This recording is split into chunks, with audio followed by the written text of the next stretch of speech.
Good morning, everybody.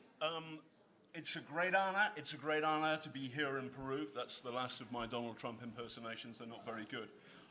It's wonderful to be here in Perugia. We're about to talk about, the title of this talk is Trump, the Kremlin candidate, question mark. The question mark's there for a reason. I work for the BBC, but I'm not here today on behalf of the BBC, if you understand. With me is Andrei Soldatov. He's a wonderful Russian journalist, and he's written a brilliant book called Red Web. It's got an incredibly long subtitle, which I've got to read out. The struggle between Russia's digital dictators and the new online revolutionaries. Donald Trump called me lousy, thick, and disgusting. As a BBC reporter, I am under an obligation to be impartial, and I think it's perfectly fair, him having called me lousy, thick, and disgusting, to call him lousy, thick, and disgusting. He's certainly a very strange man. He took me, I've met him 4 times. The first time was in 2012. And I interviewed him for a film we made about Mitt Romney's candidacy for the presidency, which we called The Mormon Candidate. Trump was boring and said nothing of interest, so we didn't run the interview. That was 2012. Can you imagine that? 2013, I'm sent by BBC Panorama to do a film about the crazy Scottish golf course he's built and the antagonisms, the ways he antagonised his neighbours in Scotland, some of whom said that they had been their lives had been made pretty unpleasant by Trump's security, etc., etc. Trump greeted me, and in Bedminster, where this is the New Jersey golf course where he's based, and he gave me a ride in his golf buggy. And it was completely bonkers and absurd to think that this man is now the President of the United States. We're going to show 3 clips from this film. So the first clip, if you could show that now, is of Donald Trump and I in the golf buggy.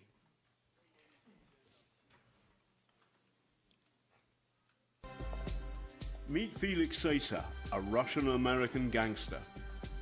Before becoming a senior advisor to Donald Trump in New York, he'd been to prison for stabbing a man in the face. He'd also been convicted for his part in a $40 million mafia scam on Wall Street. Sater escorted Donald Trump Jr. and Ivanka around Moscow in 2006. So why would Trump want him as a partner? Back in 2013, I asked Trump about a property deal bearing the Trump name that he did with Felix Sater's company, Bayrock. Why didn't you go to Felix Sater and say, you're connected with the mafia, you're fired? Well, first of all, we were not the developer there. That was a licensing deal. But your name's on it, Mr. Trump. Excuse me, but I don't know. You're telling me things that I don't even know about. I mean, you're telling me about Felix Sater. I know who he is. But for a year, you stayed in bed with Felix Sater, and he was connected with the mafia. Again, John, maybe you're thick, but when you have a signed contract, you can't, in this country, just break it. And by the way, John, I hate to do this, but I do have that big group of people waiting, so I have to leave. No, hold on. One last question, please, sir. I have to leave. Thank you. Felix Sater told us that he is not now, nor has he ever been connected with the mob. But having a man like Sater in Trump Tower shows poor judgment. Worse, these kind of associations leave him vulnerable to being compromised.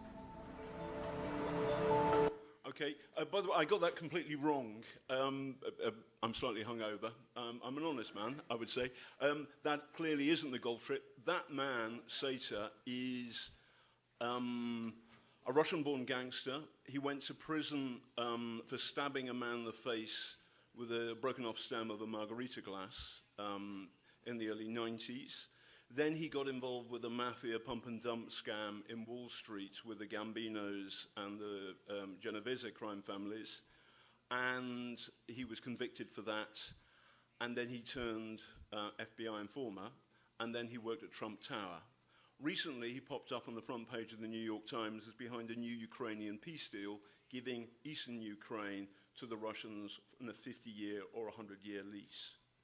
Felix Sater, Trump said, listen, I couldn't break with him.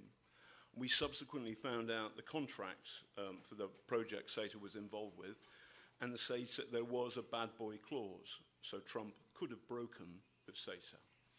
Sater is fascinating because he is born in Russia, or his father, people say, is a gangster as well, and he brought money, Russian money, to the Trump organization. This is after Trump's money gets in trouble because his casinos goes bust. And after that, there are very few Western banks who are willing to work with him. By the way, Mr. Trump and Mr. Sater and the company Bayrock deny all of what I've said, but there's plenty of evidence for it. The war that Sater was trying to come up with a peace deal for is happening in eastern Ukraine. And in 2014, I caught up with someone and challenged him. Malaysians, British, Dutch, do you regret the killings in the Ukraine? The main problem is that the authorities in Kiev do not want a political dialogue with the east of their country. But what are the Russians doing? In Moscow today, the line remains, Russia has done nothing wrong. There is no Russian... So, the third clip is of a man who the Kremlin, or who's called Putin's brain or Putin's Rasputin. My producer on the BBC. By the way, this film, The Kremlin Candidate, is on YouTube. It's called The Kremlin Candidate, Trump, the Kremlin Candidate, ? I wanted to call this guy, Alexander Dugin, who you're about to see, Putin's Rasputin. And my producer said, don't do that because everybody will think of Boney M's hit, Rasputin. Do you know it? Oh, yes. What, can you sing it for me now? Well, actually, Dugin is a very famous personage and very famous in Moscow. He was absolutely marginal in the 1990s for his strange ideas about... He invented a theory that we have a big struggle between, say, the Russian civilization and the West, and the idea was called, his ideology was called Euro-Asianism. He was not actually the inventor, but he promoted these things, and nobody actually paid attention in the 1990s. But all of a sudden, in the early 2000s, he got some help and support from the administration of the president and from the security services. He got a position at the Moscow State University, so he was given a position to teach students. He started, he was given lots of time on Russian pro-Kremlin and state-controlled television, and he became prominent all of a sudden. Nobody understands why, until the moment when the Crimea was annexed. And that was the moment everybody understood that this kind of ideas, that we have this big struggle between... It's not only about civilizations, it's about religions. Like some Russian generals, some people in charge of ideologies started talking about a big struggle between Russian Orthodox Church and Catholicism. And Ukraine was shown as a forepost, as a something, launchpad of the Catholic expansion into the traditional sphere of influence of Russia. All these ideas from the maybe 18th century, maybe 19th century, but they got prominent and popular. Dugin was one of the guys who promoted these things. Great. Can we show the next clip, please? Ambassador to the States has a handle on what's behind the New World Order. So why do people on the right admire Vladimir Putin? I think it's a question of people who believe in nation-state democracy have some admiration for Vladimir Putin. And of course what we've had is decades of our political leaders effectively trying to get rid of nation-state democracy. So what you saw in 2016 was nation-state democracy making a comeback. Is Russia a democracy? Not properly, no. Is Russia a democracy? Not a proper democracy as we understand it, no.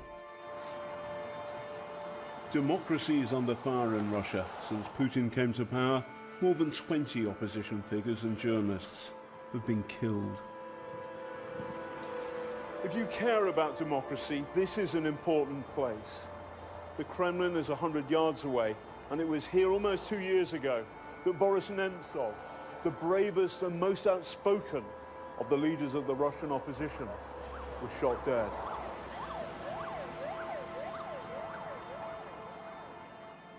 People ask questions about Vladimir Putin's commitment to democracy.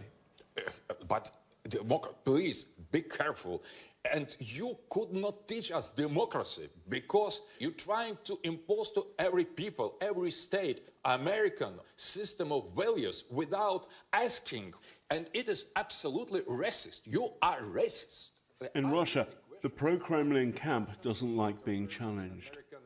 We don't know. But what happens is, if you're critical of Vladimir Putin, you may end up dead. For example, if you are engaged in WikiLeaks, you can be murdered. Julian Assange is dead, is he? Not, but the people... So hold on a second. Please, tell me about Boris Nemtsov. He was murdered 100 yards from... By Putin? You think he was murdered by Putin? So he was critical of Putin. Can you tell me, can you list the number of American journalists who have died under Obama? It is completely stupid kind of conversation. Okay, very Please, good. I'm very nice to meet you, but I don't like to continue. So, do you think Mr. Trump will make the world a safer place? Shortly after he walked out of our interview, Mr. Dugan posted a blog in which he accused me of making fake news. He called me a repulsive bastard, an utter cretin, and a globalist swine. Such is the language of the New World Order. In America now, you can hear the echo of Russian politics. You are fake news. I'd like to punch him in the face, I'll tell you. Get him out. I don't know if I would have done well, but I would have been boom, boom, boom up. I think democracy is in trouble. I think the... So, Mr. Dugan, to be honest with you, my producer, Matthew Hill, made me do that piece to camera about Dugan called me a repulsive bastard 9 times. It was snowing. And I got it word perfect every time. And I said, why are you making me do this again? And he said, no, I just like hearing you say he called me a repulsive bastard. But to be honest with you, it felt like a threat. Dugan has got something like 20,000 followers on Facebook, and having my picture up there felt like a threat. Now, I've written a thriller about Russia under a president who isn't Vladimir Putin. It's a thriller. It's a made-up story. But I have dedicated it to 3 people who I've met, and all of whom were critical of Vladimir Putin, and all of whom were shot dead. And they are Anna Politkovskaya, shot dead on Putin's birthday, Natasha Estemirova, shot dead, and Boris Nemtsov, shot dead 100 yards from the Kremlin. Do you sometimes worry, when you were critical of the FSB and the Kremlin, what might happen to you?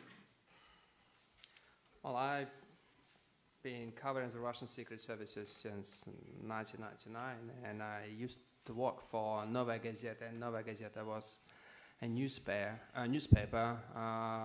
Still is. Anna Politkovskaya worked for, and Natasha Estemirova also worked for, and it was extremely difficult in 2006 when Anna Politkovskaya was killed, not only because she was killed, but because it seemed then that in Moscow few people talked about her killing than in Europe. They got maybe, I remember this day when we tried to, all of us, we came to the building where she lived and tried to lay some flowers. And it was about maybe 100 people, maybe it was about 70 people. And it was rainy, and it was very depressing. And at the same day, we got news that in Paris, there was about thousands of people Gafrin in talking about Anna Politkovskaya. And that was something, that was a real message. Because you remember that Vladimir Putin said, and that was his line for all these killings, that these people are not important. He said that when Anna Politkovskaya was killed, and some of his people maintained the same line when Boris Nemtsov was killed. The same idea. These people were too unimportant. Why to bother? Why to kill them? And I think that's a very cynical approach, and that's really that makes you feel very angry, because it's not only about the feeling of insecurity. Of course, because lots of things might happen to you, and yes, we had some cases when I was interrogated, and there were some criminal investigations against me, and so these kind of things you can understand.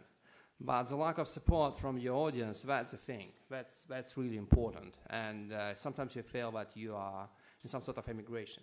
Like you live in your country, but you have your audience somewhere. Like my books, which I wrote with Irina Baragan, and she's here, we wrote these books in English, and they were published first in the United States. And of course, it also provides some argument for pro-Kremlin people to attack you immediately because of all these Western conspiracy theories. I mean, anti-Western conspiracy theories that like everything you have in Russia against Putin inspired or funded or, I don't know, directed from the West. And so that's why, yes, it's a very complicated situation. Have you ever been personally threatened? Yeah, I got some messages, yes. Did you want to share? Tell me about one message. Well, I'm a journalist. Look, we are all taught one thing when we start. Not make you into a story. Not to talk about yourself. I just don't want to talk about me. I think we have lots of journalists, and actually Novaya Gazeta lost 6 people in 16 years. And it's a problem not only for people based in Moscow. It's mostly a problem. It's actually much more difficult for journalists based in regions. That's a big problem. I mean, not only in the North Caucasus because you can get killed, but because in regions in central Russia, almost all media under control of local governance.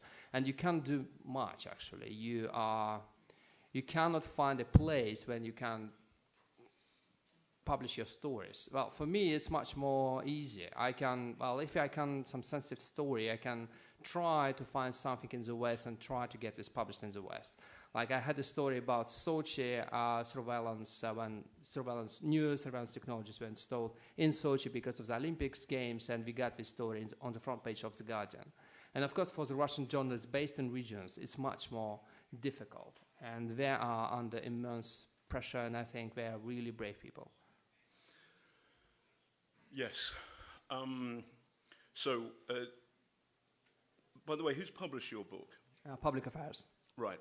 While we were making the Panorama, Christopher Steele's dossier was published, and there were 3 claims that essentially the Russians have got sex compromat on Trump, there is money compromat on Trump, and there is information cyber compromat on Trump, which, let's take them one at a time. The sex allegations, golden showers. Tacky, doesn't feel like Donald Trump, or does it? Am I wrong? Well, I'm not an expert on his sexual life. The one thing do you think it's like, okay, so I'll, cards on the table. Trump's brother was an alcoholic and died of cirrhosis of the liver. Mm-hmm. People say that Trump is a sexaholic, and there are 11 current, if I'm correct, I hope I'm correct on my facts here, there are 11 women currently seeking to sue him in the courts in the United States for sexual molestation. So, is that, sorry, somebody?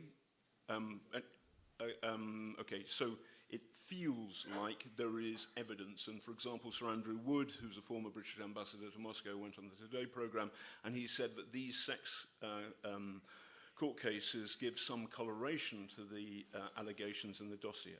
Do you think they're credible? Well, I think that's... I have issues with Trump's dossier because they take some name wrongs, they take some departments wrongs, like they said that Department K of the FSB was in charge of spying and hacking the email accounts of DNC, but actually it was not true because K department of the FSB is not in charge of these things. It's in charge of supervising financial institutions, but we have a K department in the Interior Ministry, so it looks like there was some confusion. They also have some, the authors of dossier, they had some, because it looks like it's not about one guy, it looks like there's some English language and American English in the dossier simultaneously. But I think that some of these things, some of the claims ring true for me, especially how the decision-making process is described, how things are actually run in the Kremlin, with all these informal actors, formal actors, people who are not to be, well, they are not supposed to be in charge of foreign policy, but they are in the room and they define what the Kremlin should do in terms of the US election. In terms of the thing in the Moscow hotel, there's a thing which is certain. From the Soviet times, there was a special practice of the KGB. There's a special terminology for that. It's called, in Russia, it's разведка с территории. So in English, we can say intelligent gathering from the territory. What does it mean? So you have a special department inside of the KGB in charge of espionage outside of the country. All these spies in foreign embassies, etc. But also, you should have some people in the Soviet Union to spy on foreigners who come to Russia. And we have these things in every KGB regional department, just to make sure that if you have a British man in, say, Rostov or Siberia, you have some people in place to try to recruit them. And these things are, as I said, the terminology for that is intelligence gathering from the territory. And the sections inside of the KGB regional departments are called the first sections. And actually, Vladimir Putin had some experience serving in this section when he was in St. Petersburg in the 80s. So he knew about these things. He knows how to run these things. And part of the game was to try to collect some incriminating evidence against these foreigners. So try to control all hotels where the foreigners might stay, all places like bars, pubs, I don't know, these kind of things. And also, of course, we used prostitutes to collect evidence and to collect information on foreigners. Unfortunately, Putin calls them women of lower social standing. Exactly. So the thing is that these things did not die with the Soviet Union. We still have this practice, we still have these things and these departments inside of the Russian Federal Security Service. So actually these things looks very probable in terms of the intelligence craft they use. There are trying to find those. So to be fair, I know I don't live in Moscow. I have to get visas to go there. To try and stand that story up is difficult. Doesn't mean it's that is not it's true or not true. The question, so where's the evidence? Well, to try and get fixers in Moscow to work with you is becoming more and more difficult. The Russians denied bugging people. After our program went out the next day, Life.ru magazine, which people say is close to the FSB, is that right? Tell me about Life. Life.ru is a strange combination of, say, the Sun and the very pro-Kremlin media, which is not just yellow, it's not just sensationalist, but they enjoy an extremely close access to the Russian secret services. So when you see, say, footage of foreign diplomats, it's mostly you can see this footage on the website of live.ru, and in most cases this footage provided by the FSB. And we got it's a very long story. When we got, for example, there was a crazy story about a British diplomat in 2009, I think. Yes, it was in 2009. So he was in a hotel room and he was recorded with some prostitute. So immediately this footage found its way to the website of live.ru. When we got just next month, they got some strange footage of an American diplomat in Yekaterinburg. But that was a mistake because it turned out that it was completely made up. So actually there was no prostitutes, nothing, but nevertheless this kind of thing was given to live.ru and they posted it online. So this website was used not only against, say, foreign diplomats, it was also used and has been used against Russian opposition. We got lots of recordings of Boris Nemtsov, you mentioned him. We had a very special moment during the Moscow protests in 2011, 2012. Just 3 days before the biggest rally, live.ru decided to post 9 phone conversations of Boris Nemtsov, and in these conversations he was a very honest man, and very sincere and very shrewd. So he spoke about his friends and about his colleagues in the opposition, and sometimes he mocked them. It was meant to be. It was a private conversation. Private conversations, absolutely. Bitching about friends you like. Absolutely. But it's very embarrassing, and these were other leaders of the opposition. Yeah, and the idea and the goal of this thing was just to try to disrupt the whole thing before the rally. Well, they failed, but it was a clear sign that we have this access to the FSB. So in our documentary, we also show footage of Mikhail Kasyanov in bed with his lover. And he's a leader of the opposition, and this footage went out, and it damaged his reputation. So, good question, all journalists should ask is, who's the leader of the opposition? There's pretty much a simple answer in democracies, or who's the obvious political contender for power. Ask it in Beijing, ask it in Moscow. Ask it, if you dare, in Pyongyang. But in Russia, the leaders of the opposition, Boris Nemtsov, shot dead. I've forgotten how to pronounce the name. The guy has been poisoned twice. Karamurza, poisoned twice. Amazingly survived. Good luck to you, sir. Who else? Kasyanov, disgraced and sex compromat. So the Russians denied that they would ever do anything like sex compromat. And did 2 programs on state TV rubbishing our film, and in that they showed the clip that we showed of Russian TV showing Kasyanov in bed with his lover. So a program dedicated to proving that the Russian state does not use sex compromat, use our footage of their sex compromat. They deny that they bug people. A conversation I had with my producer, an embarrassing conversation about a contributor to the program we didn't put in because the contributor we thought wasn't interesting enough, appeared word for word in Life.ru magazine. So I at no point contacted LifePoint. They bugged us in an article denying that they bugged us. So that's what we're dealing with.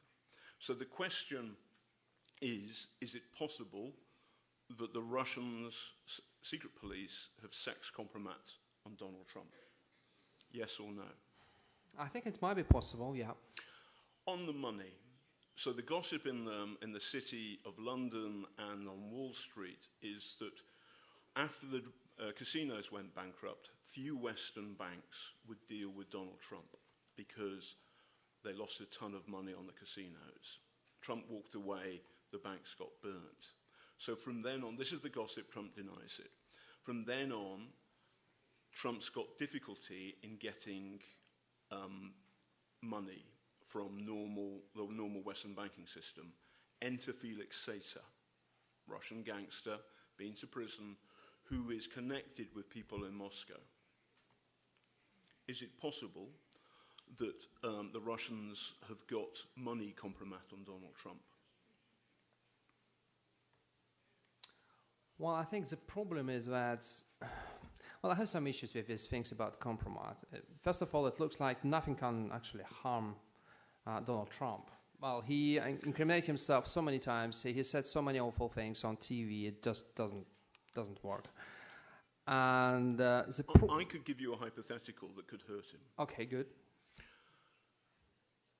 This is not about Donald Trump. Imagine a fictional president. Okay. I've actually written my first thriller, which is not about Putin, is called Cold, and I've just finished a second thriller for Amazon, which is called Road. It's out in August, and there's a fictional president called Gerard Drob, JD. So we're thinking about a fictional president. This is entirely hypothetical. There is no relation to reality. What if Drob got elected with a lot of votes from the anti-abortion evangelical South and who's tough on abortion and all of that? What if he had a love affair with a Russian beauty queen and he paid for her to have an abortion? If that came out, that would be damaging to the fictional President Drob, would it not?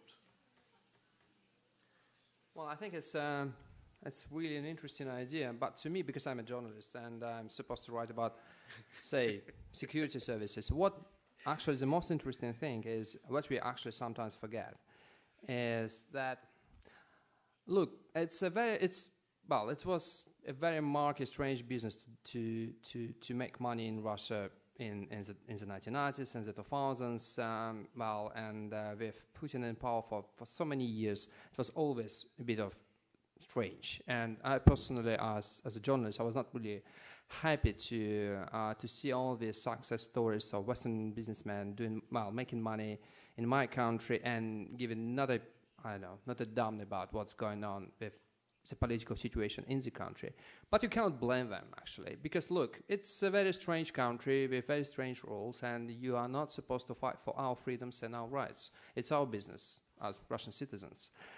But I think the problem starts in 2014. Because, look, before 2014, when you are a Western businessman and you are doing some business in Russia and you meet with people, some of them corrupt, maybe most of them, you see people like former intelligence officers in high positions in Russian oil companies or gas companies. But you have this idea that these people maybe they are not in the government, but they are more, but they are actors of the business in the government, not vice versa. It's not about the government trying to control the business. It's about the business trying to corrupt the government. And you just try to adapt to the situation and to deal with the power, with the people who have some power. But the problem starts in 2014, because that changed everything. It's not only about the annexation of Crimea. It's not only about the war in Ukraine. It's also about the internal situation. Putin completely changes the rules. Now he made sure that all these people, all these oligarchs, all these people with these amounts of money, now they serve the state. So now if you, say, meet a guy and he's in the oil company and he's a former intelligence, intelligence officer, maybe KGB general, now you can be absolutely sure it's not about business. It's about the Kremlin.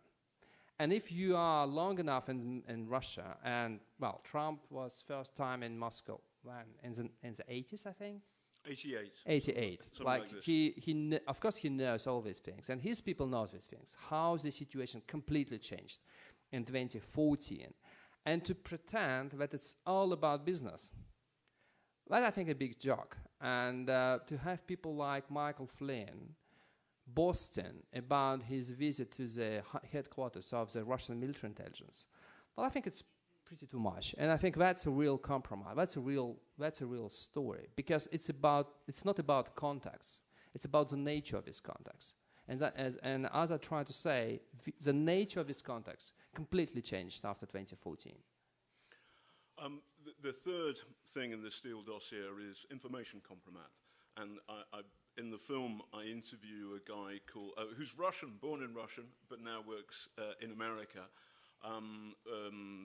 Dmitry Alperovich, and he's a fantastic bloke. His father was a Soviet nuclear scientist, and they couldn't afford a computer, didn't have a computer at home.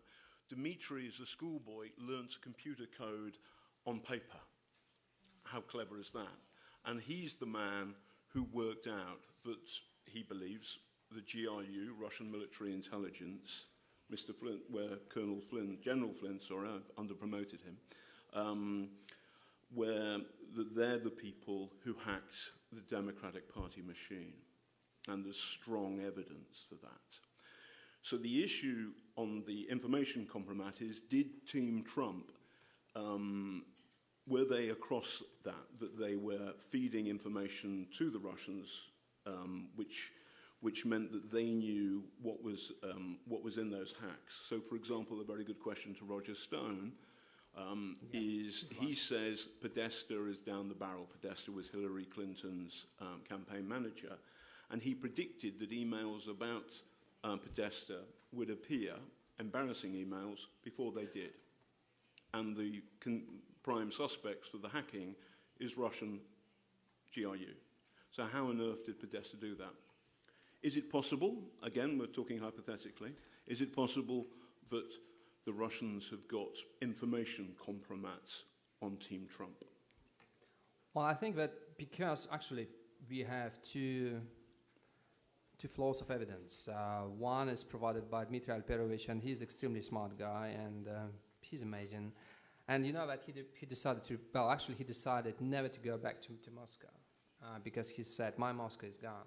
So it's a very emotional thing for him. And also the second flow. Why? For fear? Because he thinks that, well, his Moscow, the liberal Moscow, Moscow intelligentsia, just disappeared. Well, I cannot share his convictions because I'm still there, and well, lots of my friends there, and I'm still hopeful, and I think we still can make my country democratic. But I can understand his reasons to be well, pessimistic. After 70 years of Putin in power, well, you might be pessimistic. But the second flow of evidence is provided by Trump dossier, and in both cases you see this kind of that there was some cooperation. So I think, yes, if you have some evidence about this kind of cooperations and you have names of people in charge of sharing information, that might be really important. But I'm only skeptical about the impact. Because, look, we got this story about Roger Stone for how many months? And we see no impact whatsoever. We don't see any change in the perceptions of the public, of the people who voted for Trump. They just don't give a damn about what actually happened. I'm shocked to hear such cynicism. I want to throw this open to questions in a second.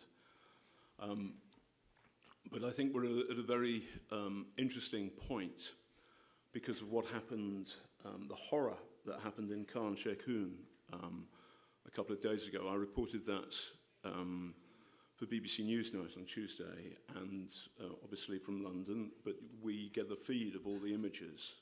And so I've seen people dying of nerve agents. Russian Ministry of Defense has come out and said that this was effectively an own goal, that a Syrian bomb fell on a rebel chemical weapons factory. And I've spoken to someone I know who's an expert in chemical pathology, Professor Alistair Hay, and he said this is most unlikely because to deliver the nerve agents, you put it in a bomb, the bomb breaks up in a in a particularly controlled way, so the maximum amount of nerve agent is released. If you bomb a chemical weapons factory, then the nerve agent will be just stuck there. There's a simple piece of pattern analysis. Those people who are most seriously affected by the nerve agent will be closest to the impact. And all of us can work it out without any risk. We can just look on our computers. The images are horrible, but nevertheless, you can work it out. This is strong evidence to me that the Russian state is lying. Now, Donald Trump has come out and said that the chemical attack was crossing the line, crossing many lines. So this is the first moment because the Russians are supporting Assad. Assad is the prime suspect for this, no question. So this is the first moment where Trump is now no longer a candidate, he's in power, and somebody who he has been Strangely, he's been rude about everybody. He's been rude to the CIA, to the cast of a Broadway musical, to the Prime Minister of Australia. He's been rude to me. I'm not... He hasn't been rude to Vladimir Putin. Isn't that strange? Now, there is a very good reason, the horror of that nerve gas attack, whereby Mr. Trump, President Trump, would one expect to stand up to the people who perpetrated this attack. Do you think that's going to happen? Well, I think it's about two things. First, yes, it looks like, well, we try to see some strategy in the Kremlin. So we believe, especially now in 2017, that there was some strategy to promote Trump, to make him the president, and to try to, I don't know, to get some benefits out of it. My problem is that what I saw before suggests only tactical ideas in the Kremlin say thinking, and they might be extremely good and smart in tactics, and they might make some extremely smart tactical moves, like, well, you have Maidan things, let's grab Crimea, and that would prevent other countries in the post-Soviet area to think about changes of political regimes. But in terms of strategy, we always fail. And I think Trump's presidency is a good example of his failure in terms of strategy. Yes, we got lots of actually we got parties in Moscow celebrating Trump's victory. But actually 3 weeks passed, 3 weeks passed, and already we had some signs on the Russian TV that people in the Kremlin are quite disappointed. They do not know what to do with Trump. And I think that there might be more surprises for them, because, well, Trump is under immense pressure, and he doesn't care now so much about Russia. He doesn't need this support from Russia right now, as he maybe wanted to have back last year. So yes, I think there might be some surprises, but I'm still slightly skeptical that these bombings might be a change of the game. Because look, remember these terrible chemical attacks when Obama was president? Did it prompt Obama be tough with Russia? Well, yes, we had some claims, but he decided not to put the foot on the ground, and he decided not to escalate. Well, and I'm sorry, but I'm a bit skeptical. Goodo, by the way, are you on Twitter? On Twitter? Yes. Yes, sure. What's your thingy? You can tell how technically aware I am. I have 6,000 followers. No, you're at... Andrei Soldatov, just Andrei Soldatov. And at Andrei Soldatov. Yep. I, in celebration of my love affair with the Church of Scientology, am at John Sweeney Raw, R-O-A-R. Wow. By the way, I don't love the Church of Scientology, that's a joke. Michael Weiss, who's a brilliant journalist, said on the sex compromise issue... American journalist. Michael Weiss, he's an American journalist. Yeah. Yes, he's a wonderful journalist, but he said on the sex compromise stuff, he said, so I wonder who's going, he said on Twitter, who's going to leak sex compromise on Trump first? Is it the Checker, which is the square brackets, the old name for the KGB, FSB? Is it the Checker or is it the CIA? It's a question it amuses me every now and then. One other thing. This is a festival about journalism. It feels never before in my life that the power and the necessity of honest journalism is more necessary now. The job you do is incredibly important. Telling honest news, supporting your stories with facts, and then challenging the people who are responsible. This is not something to be dismissed or thrown away. These are the things that hold and support democracy, and democracy across the Western world is in trouble, in part because of what the Kremlin's been up to, some people say. Good. Can we have some questions? We've got a thing, I'm guessing. Is there a microphone? Should be. Is there a microphone? CCC? Yes, yes, yes. Right, very good. Come along. There's a chap here. If we to the front. So if we come along, run. And okay, you first, sir. Yep. Then you. One question for John. Your clips are very demonstrative. It appears to me you are running some sort of personal war against Donald Trump and Vladimir Putin, which is very courageous indeed. But I wonder, is it still journalism? Thank you very much. I would say part of the goal of the film's 30 minutes long. So what I just showed you is the kind of the most interesting bits and the challenges. But another problem is that we want to get people to watch this stuff. So in the film, you see Dmitry Alperovich say, this was the GRU. That's journalism. I interview a villager in the Ukraine who describes after the Russian shelling, or the Russian proxy shelling of his village, his wife had a stroke. That's journalism. 3.4 million people watched that film in Britain, which is a high number these days for Panorama. One the other day about Marie Le Pen got 2.1 million. So then that's a good number of ordinary people watching the TV. So that the justification for that stuff, the entertainment, if you like, is that it brings a bigger audience to the story, and it's an important story. It's a trade-off that we engage in. But you remind me of my bosses at the BBC, so thank you for that. Next question from the chap in the black T-shirt. If that's right, very good. Oh yeah, you first, and then the... Thank you. Sorry. Thank you. I spoke here yesterday on Trump. We spoke about some of these things. What's your name? Andrew Spanis, okay, from the United States, although I live here in Italy. I want to go back to somewhat of the question that he just asked, but also the point which Andrei mentioned of some people don't seem to care. And so I'm wondering if there are two questions.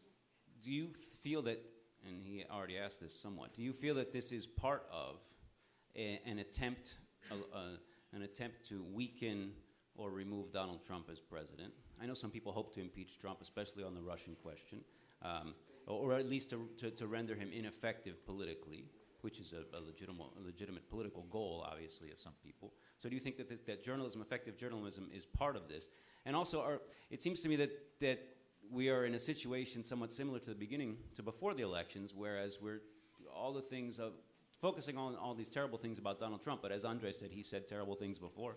He's done terrible things. People voted for him anyway, so there's obviously something else which leads people to vote for them. So will this actually be effective, or would it be more effective, this is completely hypothetical, to take the approach of actually having a debate on the policy question? That is, put the focus on, should there be a diplomatic opening towards Russia looking to find common interests or not, as opposed to having much more focus on all the terrible things he does. Very good. If we can get the microphone to the guy there for the next question. So it's this chap there, and I'll answer. There we are. Good. That guy. Correct. Okay. Wait. So here's the problem. There's a lack of transparency. Had Donald Trump released his tax returns, then the question we've been asking, for example, about money compromat would go away. We'd know the answer. Or we know a lot of the answers. Because he hasn't declared his tax, and he's broken the custom and practice of previous United States presidents, it's odd. There's an anomaly there. So if somebody accuses me of something, I like to be able to give them a direct answer straight away. Do I drink too much? Yes. Am I a member of the Church of Scientology? No. If I'm in power, here are my tax returns. Because you want people in power and democracy to be open and honest. Trump is obscure and foggy about where his money comes from, and that's not good enough. So I don't think you have to go to your question. Is this an attempt to devalue his political message? Because the primary question is, where's your money come from? So there's a specific question, which is that apparently he's been loaned something like $350 million by Deutsche Bank. Who's guaranteeing the loan? We don't know. Now that's a problem in a democracy. So I would answer your question: is this an attempt to devalue his policies by saying there's a problem with the way he's entered the democratic process? It would be lovely I love Russia. I did Russian at school. Russia is one of my favourite places. But these days in Moscow, I can expect to be followed and I can expect to be spied on and bugged. That happened. Some of my friends, people I really liked, have been shot dead. 3 of them, and they were all critical of Putin. It's perfectly fair, I think, for me to draw a deduction from that that scares me. That Trump is critical of everybody on the planet, apart from Vladimir Putin, is strange. He still hasn't said anything remotely personally critical. And this is a man who is abusive about everybody. It's a strange anomaly. So that's what I struggle with. Do you want to respond to the question? Well, actually, I think it's a very good point about policy, because, look, we have a history of the Kremlin supporting people in, say, Ukraine, and these people then, they got elected and turned against the Kremlin. So sometimes they really, as I said, tactically they might be extremely smart. But look, they grabbed some parts of Ukraine, but they lost the country. I mean, Ukraine was mostly loyal to Moscow before Maidan revolution. And what we tried to achieve something, what we got. We got Crimea and we got the war and sanctions, but we lost the country. We also lost some of the Central Asian states. These people, they got really scared by what the Kremlin did in Crimea, and people in Kazakhstan, for example, they're extremely, now they're scared to death. They do not know what to expect from the Kremlin. I do not believe that the Kremlin wanted to achieve this kind of effect. And I think it would be really interesting to see what might Trump do, because look, for him it might be also the game. He exploited these people, I mean, in the Kremlin. He openly called upon WikiLeaks to leak more stuff on Clinton, and well, it was a very cynical and unethical thing to do, but in terms of a real political struggle, well, you can use this kind of thing, maybe. Anyway, so I think it would be really interesting what might be the real Russian policy of the White House in, say, 2017, and I think it might have some surprises for Vladimir Putin. I think it's still. I do not believe that like Trump might start promoting democracy in Russia. Of course not. It's not for him. He was very, I think, sincere saying these things about Syria. He might say the same thing about Russia. Look, why we should care? And of course, it's a very appealing message to some people in the United States. Why we should care about all these countries with some problems about democracy. But I think it might be a big surprise for Vladimir Putin to try to find in Trump his ally in some questions in the Middle East and some other countries in Europe. And might be, yes, I think there might be some surprises. Good. Your question. Okay. I think the perception of the media has changed a lot and become a lot more polarized since the days of Watergate. Do you think it's still possible for a media investigation into Trump's links to Russia to have the same kind of impact that brings down a president? Good question. We have to wait and see. It feels like the most important story in the world right now. It feels. I can remember when I was at school when I saw that film, and I can remember it opens with the clattering of the typewriter on the page, and I still right now feel a tingle in my spine. I think that's good. I want to do that. So fingers crossed, eh? Yes, there's a question there. So. Hi, my name's John Murphy. I'm a journalism academic from the UK. I'm a bit confused as to what the problem is here.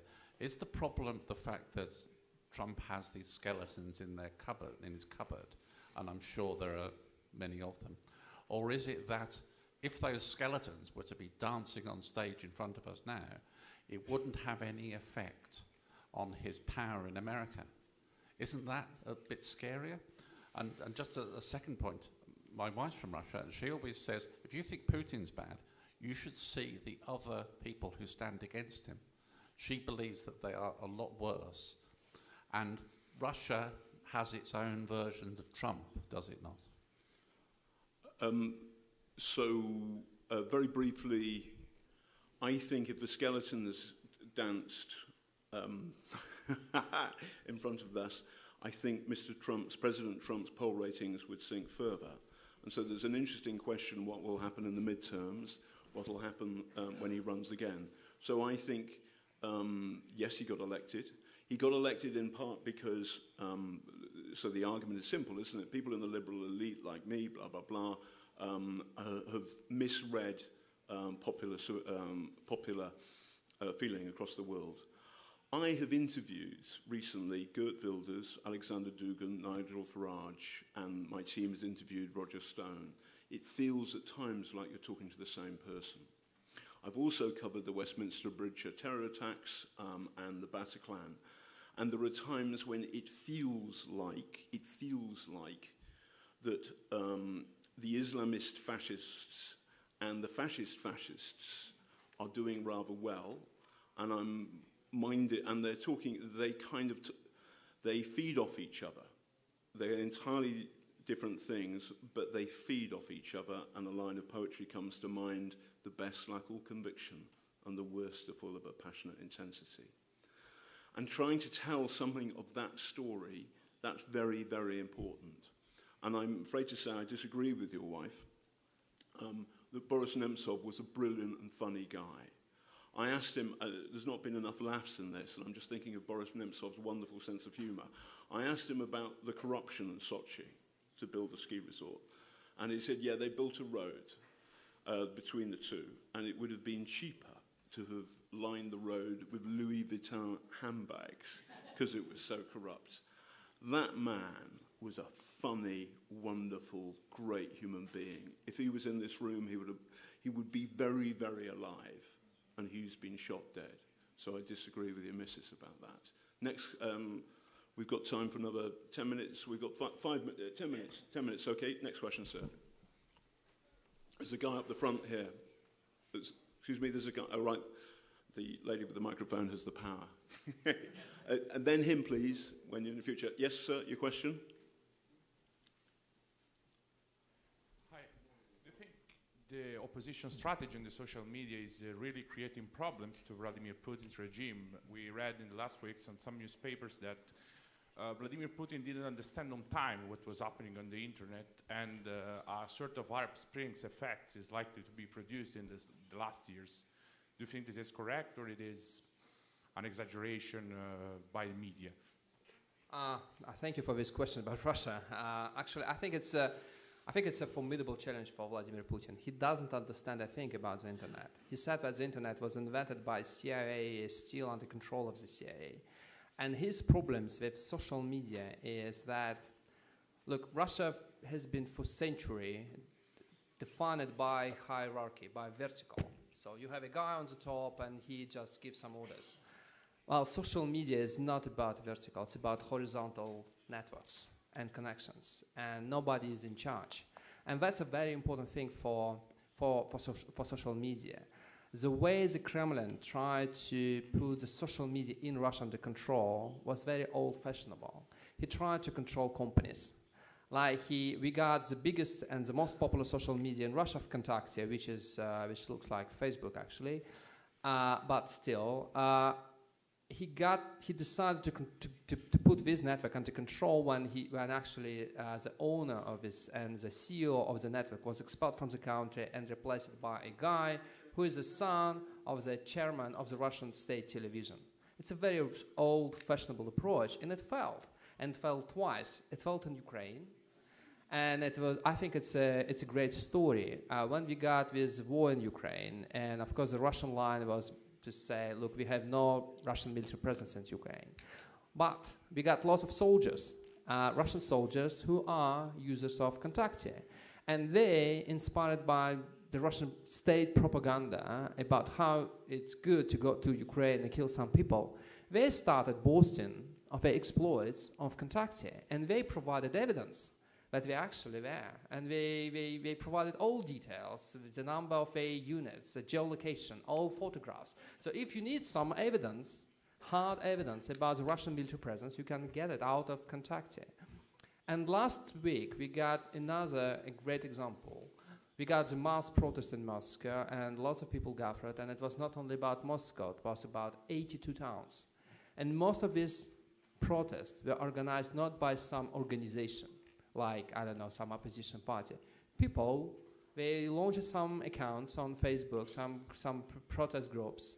Yes, we got some logistical help from Navalny's people, but it's not a real party, it's just some groups of people. And they decided to go to streets and to protest. And that thing was mostly organized on Vkontakte and secondly on Facebook. So the biggest problem for Putin in social media is because it's a mobilizing thing, so you can get lots of people on the streets almost immediately, and you do not need so-called traditional organizations, trade unions, opposition parties, and these things are under control of the Kremlin for years. And the second thing, and this thing is maybe the most important thing, is social media give you space for public debate, uncensored. And I think it's a formidable challenge because we still have this public debate. We can't talk about sensitive things online, and the Kremlin doesn't know how to control these things. Next question, you, sir. Yeah, John, thank you. Andrei, it's more for you. My name is Andrei Suslenko. I'm from Ukraine. So you mentioned in one of your speeches here that it's really hard to target the audience in Russia, and that's why one of the reasons why you write your books in English and publish it in the US. But the question, probably for both of you, how do you want to target those specific types of audience in Russia, and what is this audience in Russia that could be that minor but very powerful I don't know, element that would really change how the things are being done and conducted in Russia? Thank you. That's a tough question because we have Russian intelligence, most of it is on Facebook, and so you have this audience, on Facebook, but it's a question whether this audience might have any impact on the Russian policy. It's a tricky one, and during the Moscow protests 5 years ago, we had some rumors that some people from the Kremlin, they tried silently support the protests. But they were so scared that actually it didn't have any effect. And remember what happened next. We got Ukraine, we got Crimea, and we got lots of selective repressions. We got spy money in the country. And remember, spy money in Russia is not about spies. It was invented by the Soviet Union as a way to control the population. If you need to control the population, you do not need to have mass repressions as Stalin did. You just need to pick up some people and send them to jail for 20 years for allegedly spying for CIA or Ukraine. Now it's about Ukraine. And we got thousands of people sent to jail for espionage. And of course it had an effect on ordinary people. People are scared. And it's extremely important for, you need to have a, say, debate in Moscow. You need to rent some place to have this debate. Should be maybe a cafe, maybe a bar, and it gets so difficult to get these things. We got our book published in Russian just 2 months ago, and I'm extremely happy with that because we finally got the Russian publication. But when we try to find some place to have a, say, presentation, in bars, it's almost impossible. We got some human rights venue, and we are happy with that, but that's all. This is a real problem. Getting, for us to get, to find people who will ask questions. Some of these questions are tricky. Can we find some Russian prostitutes? Is the story true? That process is becoming harder and harder to ask questions about, is the GRU using, for example, are they creating Krembots? Is there a Krembot factory in Russia? Where is it? Can we go there? Can we film there? What will happen to us and our fixers and our cameramen when we leave? These are serious problems which impede ordinary journalism. So it's almost, this is conversation, and I'm thinking about the question from over there as well, was about, well, what about the policy? Well, actually, there's something wrong with the process right now. Wrong, perhaps, you could say, about the way that Trump files his accounts, wrong in how there is, it seems, no effective scrutiny whatsoever of Russian power. There's a question there. Just one thing to add about the message. Just remember one thing, that just 5-6 years ago, we used to have CNN, BBC, MSNBC on our cable, and not anymore. It's all gone. It'd be lovely to have a question. Have we had a question from a woman? Anyway, I asked that question. And then you, sir, and then... Okay, you, sir. Okay. I would like to have your comments on why you think Donald Trump has this open war with big media companies, maintained war, and then why does he openly support Brexit in that way? The Brexit question's beyond my pay grade. Trump's weird. He doesn't, I mean, he's very open. I mean, people say that he phones up the American journalists and talks to them. Trump is a narcissist. He loves being in the media. And then he gets angry with the media when the media turns around. So I met him, he took me for a ride in his golf buggy, all of that. And then he kind of thinks, because we've been shown a nice time, and he's given me a ride in his golf buggy, he kind of owns me. And then I should only be respectful that I am some medieval peasant, and I owe him some feudal obeisance. I mean, is he stupid or what? I don't know. There's a wonderful book, a short book by a guy called Singer about him, which says he is a narcissist, but he has an incredible power of sniffing out other people's vulnerabilities and weaknesses and really going for them. So this is a real talent in somebody who's so self-absorbed, he can sniff your weakness and go for it. Well, John, if I can add, I think it's worse than that. I don't think that Trump is just a crazy guy. I think, unfortunately, I think it's a part of a very smart strategy, and I think it started maybe with Nixon and definitely with Bush. The idea that big media in the United States are liberal by definition, so you need to find a way to have a direct access to your audience. And it's a very important thing, because when you talk to media, it's a two-way conversation, so you might be asking some questions. When you have this direct access, and for Nixon it was cable television, so that's why he promoted this idea that cable should be given more power in the United States. For Bush it was also about, well, how to get direct access to your audience, and I know better than you, journalist in New York, what the people in the United States think. So for Trump, the idea is, now I have Twitter, so why I should care about you? And Twitter is a one-way conversation, because you are not supposed to answer the questions. You just deliver directly. And I think it's a very important thing, and he's really good at it. Right, I think time's up. Right now, I have a dream. I'm going to leave here and then have a lovely meal and a lovely bottle of wine and feel super relaxed, because Perugia is one of perhaps the most wonderful small city on earth. Wouldn't it be nice to do an event like this in Moscow and have the same feeling that nothing bad will happen to me all afternoon? Let Moscow become Perugia. You're going to say I'm very cynical.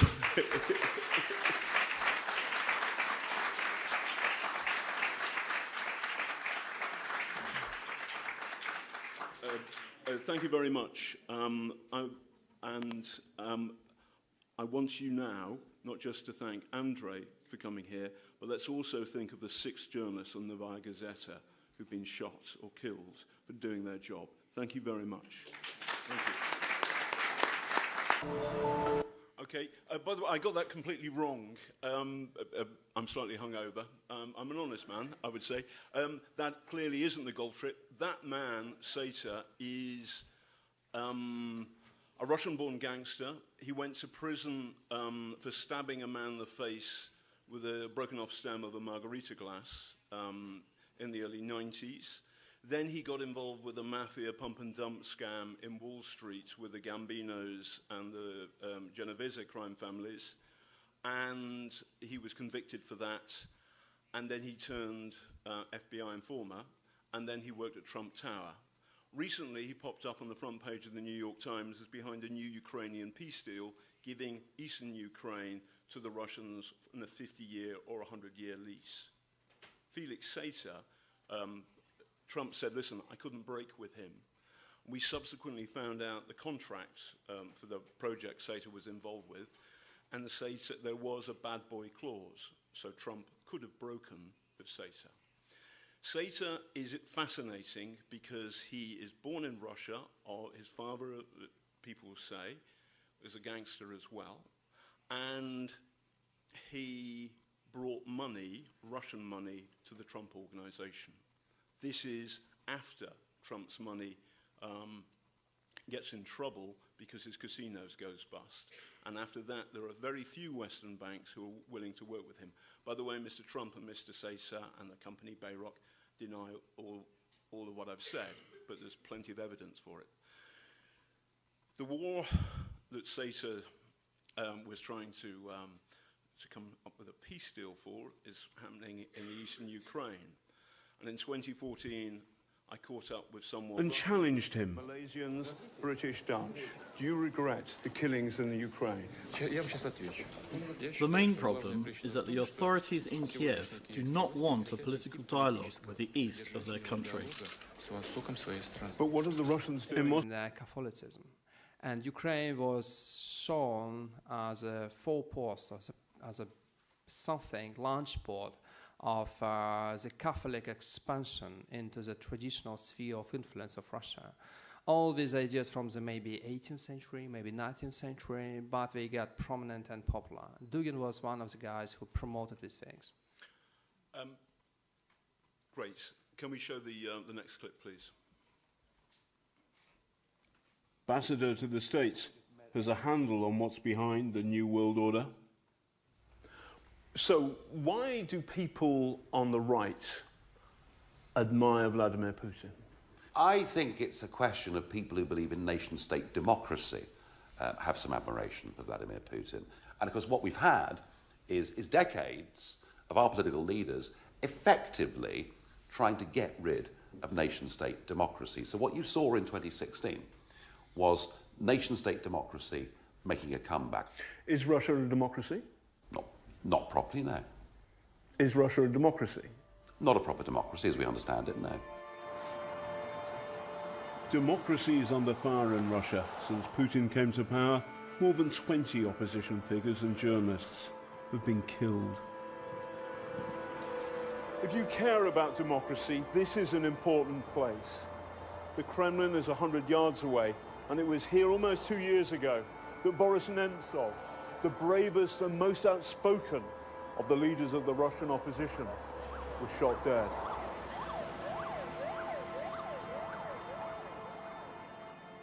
People ask questions about Vladimir Putin's commitment to democracy. But please be careful. And you could not teach us democracy because you're trying to impose to every people, every state, American system of values without asking. And it is absolutely racist. You are racist. In Russia, the pro-Kremlin camp. Go today, the line remains, Russia has done nothing wrong. There is no Russian... So, the third clip is of a man who the Kremlin, or who's called Putin's brain or Putin's Rasputin. My producer on the BBC. By the way, this film, The Kremlin Candidate, is on YouTube. It's called The Kremlin Candidate, Trump, the Kremlin Candidate, ? I wanted to call this guy, Alexander Dugin, who you're about to see, Putin's Rasputin. And my producer said, don't do that because everybody will think of Boney M's hit, Rasputin. Do you know it? Oh, yes. What, can you sing it for me now? Well, actually, Dugin is a very famous personage and very famous in Moscow. He was absolutely marginal in the 1990s for his strange ideas about... He invented the theory that we have a big struggle between, say, the Russian civilization and the West, and the idea was called, his ideology was called Euro-Asianism. He was not actually the inventor, but he promoted these things, and nobody actually paid attention in the 1990s. But all of a sudden, in the early 2000s, he got some help and support from the administration of the president and from the security services. he got a position at the Moscow State University, so he was given a position to teach students. He started, actually, he was given lots of time on Russian pro-Kremlin and state-controlled television, and he became prominent all of a sudden. Nobody understands why until the moment when the Crimea was annexed. And that was the moment everybody understood that this kind of ideas, but we have this big struggle between, it's not only about civilizations, it's about religions. Like some Russian generals, some people in charge of ideologies started talking about a big struggle between Russian Orthodox Church and security, etc., etc. Trump greeted me, and in Bedminster, where this is the New Jersey golf course where he's based, and he gave me a ride in his golf buggy, and it was completely bonkers and absurd to think that this man is now the President of the United States. We're going to show 3 clips from this film. So the first clip, if you could show that now, is of Donald Trump and I in the golf buggy.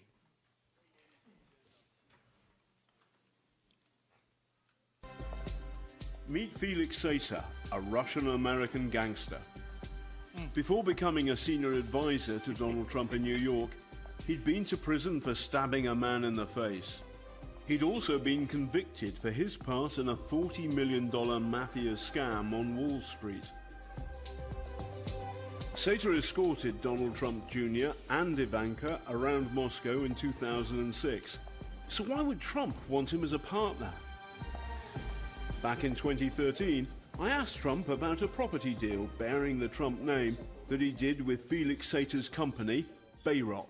Why didn't you go to Felix Sater and say, you're connected with the mafia, you're fired? Well, first of all, we were not the developer there. That was a licensing deal. But your name's on it, Mr. Trump. Excuse me, but I don't know. You're telling me things that I don't even know about. I mean, you're telling me about Felix Sater. I know who he is.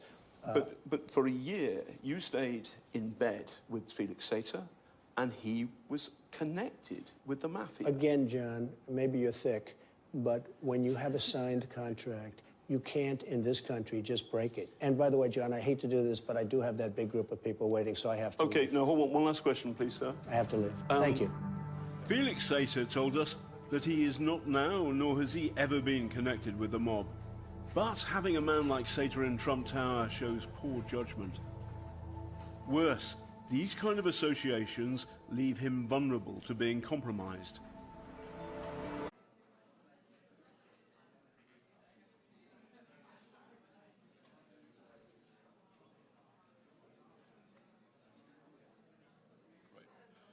Good morning, everybody.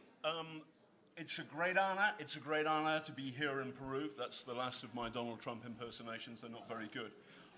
It's wonderful to be here in Perugia. We're about to talk about, the title of this talk is Trump, the Kremlin candidate, ? The question mark's there for a reason. I work for the BBC, but I'm not here today on behalf of the BBC, if you understand. With me is Andrei Soldatov. He's a wonderful Russian journalist, and he's written a brilliant book called Red Web.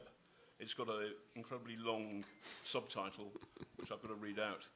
The struggle between Russia's digital dictators and the new online revolutionaries. Donald Trump called me lousy, thick, and disgusting.